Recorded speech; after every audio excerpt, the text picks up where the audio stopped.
You're listening to Convenience Matters, brought to you by NACS. Whether it's for food, fuel, drinks, or snacks, about half the U.S. population shops at a convenience store every day. We'll talk about what we see at stores and what the future may hold for our industry. Welcome to Convenience Matters. My name is Jeff Lenard with NACS. And I'm Carolyn Schnare, also with NACS. So, Carolyn, it's time for summer reading. Let's go out to the beach and let's get a nice quick read and talk about how you can make your business uncopyable. So today we want to talk about how you can really make your business more immune from disruption and all those things we talk about today, competition, and what are the uncopyable things that will sustain your business over the years. And for that, we welcome Steve Miller, who is the author of the book Uncopyable. Thank you. Thank you very much for inviting me to be here today. So when you look at Uncopyable, and I think it's a great name, at its sense, what are you looking at when you say something is uncopyable? I know in your book you talk about Disney and some of these others that are really difficult to copy. Right. But what can a average business do to make themselves uncopyable? Well, I think that let's go back to what you said earlier already when you talked about disruption. Disruption is everywhere right now. And I would certainly think that it's a very big thing in the C-store industry because technology has made it extremely easy for new competitors to pop up all over the place, and you can see them coming from lots of different directions. I mean, I know that in one of your recent podcasts you talked about Amazon Go, and see that's a really good example of a disruption into this type of industry that could possibly cause some real damage to the C-stores. So what technology has done is it's essentially causing commoditization of a lot of things, where it's easy for people to compete. It's easy. It's also easy for people to, like, if you come up with a new idea for a product or a service, it's because of technology now. It's so easy to copy that. It's so easy. It's so easy for even just a small person in a garage to be able to go out and copy some new product because technology has made it like that. So it's become much more difficult for companies to separate themselves from the crowd and be seen as superior to the competition. So nowadays, what tends to be the competition is it tends to become more of a where we're better than the competition, and better is never a good idea in the long run, because better will always be bettered, so to speak. So that's kind of where the basis of this came from, because I've been working with companies for 32 years now. I hate to say that, but that I'm that old. You started when you were 10. Actually, no. You see, that's the sad part. I know that. I'm actually way older than that. But and over the years, it's just become harder and harder. And also, as a result of this disruption all over the place, now you're also seeing price pressure, rearing its ugly head all over the place. So regardless of what industry you're in, you're seeing this. So you, in your book, I'm going to take a quote that I read that I thought was really interesting. Competition doesn't breed innovation. Competition breeds conformity. Right. So as you mentioned, no, we're not going to talk about prices because that's not something we do. But we'll talk about some of that in terms of the disruption. But does it just make everybody like the same and doing the same thing just slightly better? Well, let me put it this way. We've all heard the term, you got to get out of the box, right? Well, has anybody ever described to you what that box is? It's a box. But they've never said what that means, right? Well, I've defined that. And what that means is that, like, every industry, every market, they have their own box. And all the players are in that box. And inside that box, everybody is studying each other. They're all looking at each other. And they're all attending the same meetings, same conferences, same trade shows, reading the same magazines. And this is all really important because you've got to know what's going on in your industry. But then what we do is we see somebody have, like, a hotel that has a curved shower rod. And we say, ooh, that's cool. We can do a curved shower rod too. And then it's very quickly copied all over the place.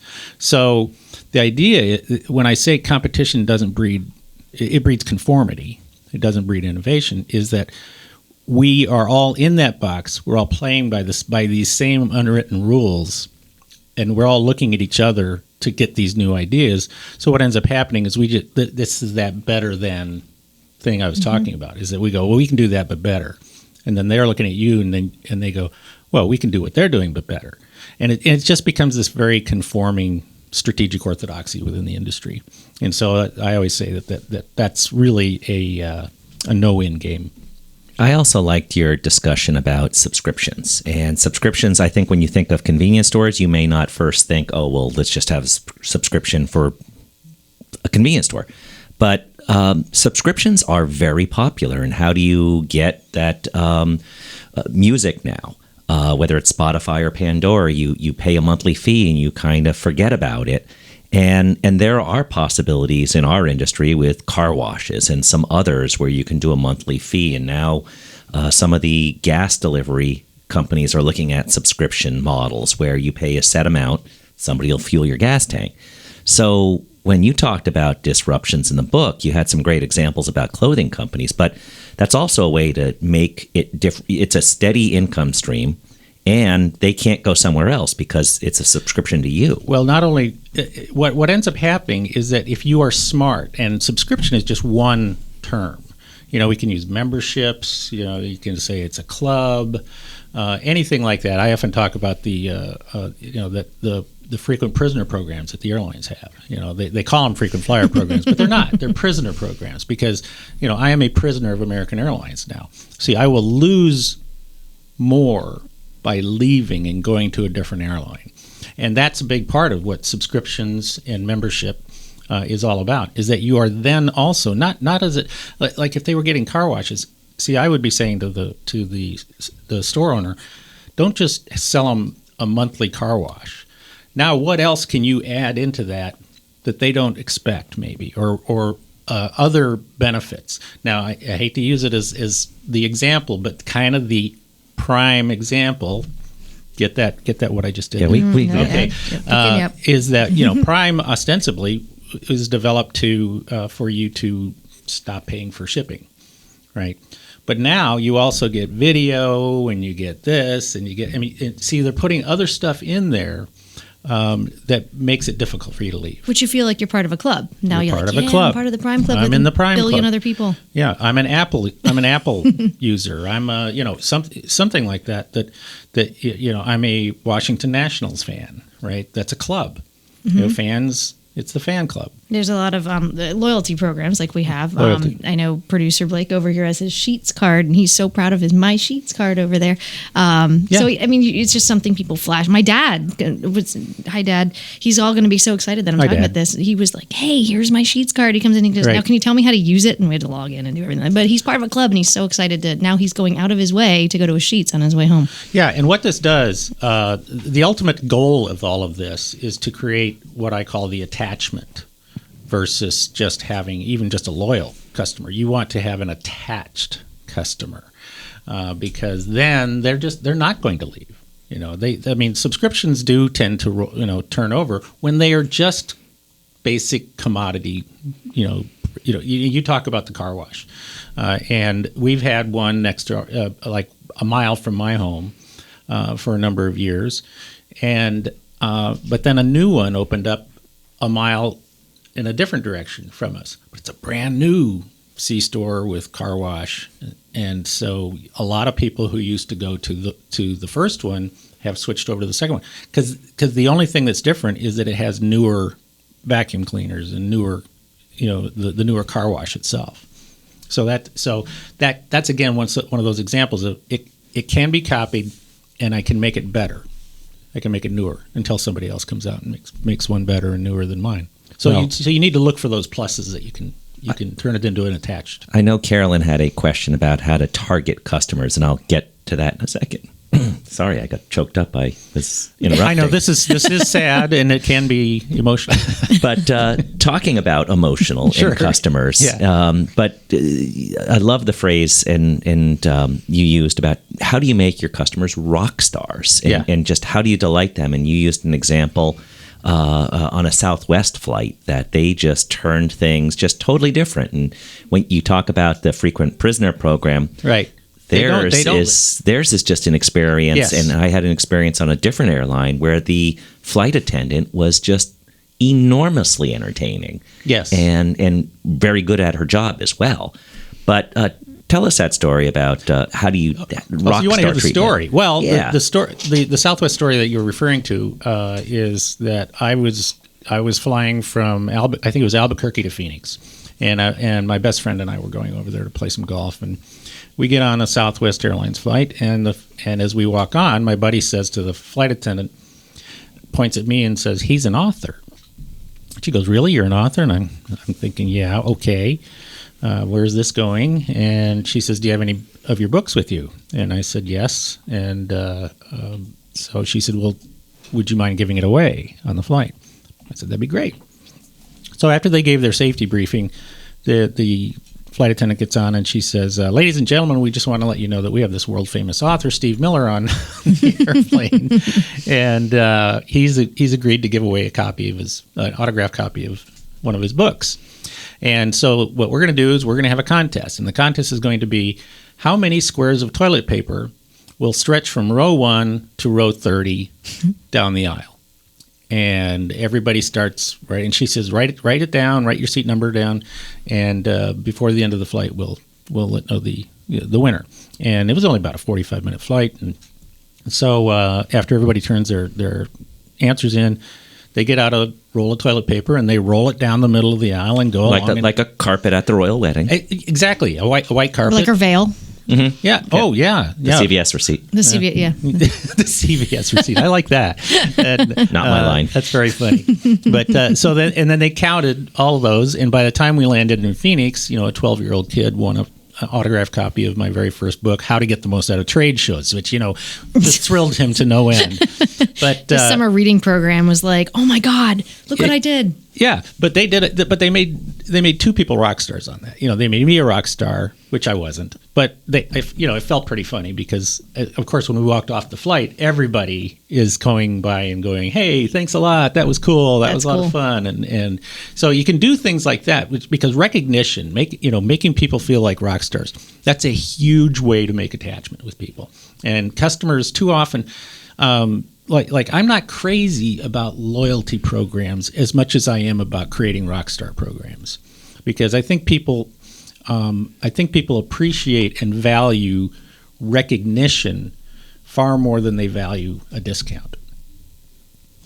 Well, it's in your name too. I mean, Steve Miller, your band's outside. Yeah. We'll bring them in at the end. Yeah, I have to balance this lifestyle that I have. I hear you.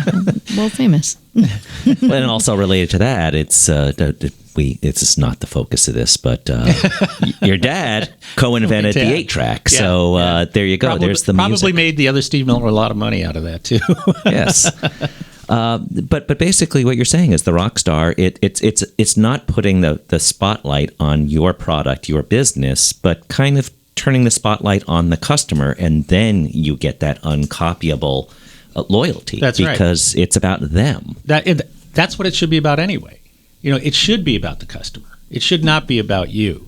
And I don't like it when I get like for example, I really hate it when I buy something and then I get either an email or I get a letter and they say, "Congratulations on purchasing our product," and I'm thinking, no, I should be congratulating you because I just gave you my money, for your product. So you got that backwards. It should be "Oh, thank you so much for trusting in us, right? For giving us your money and possibly your time if if it's related to that, and we want to acknowledge you for that. And here's how we want to acknowledge you. Can you tell us a little bit about yourself?"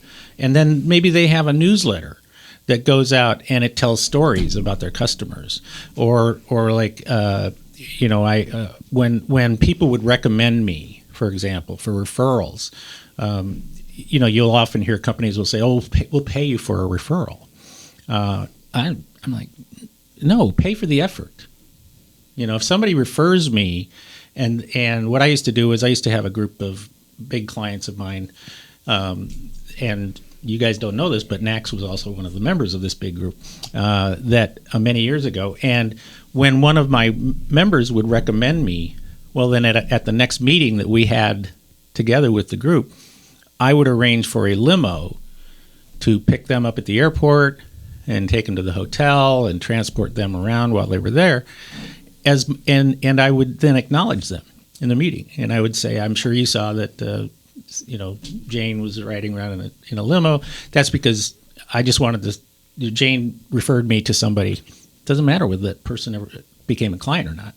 But she referred her to me, and so I just wanted to thank her and give her this.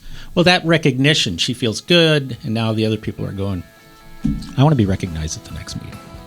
I think that's a great point to end on, Steve, and we'd like to pick this up in the next episode and maybe talk a little bit about how to hunt moose, literally, in your business. And thank you for listening to this episode of Convenience Matters. Convenience Matters is brought to you by NACS and produced in partnership with Human Factor. For more information, visit convenience.org.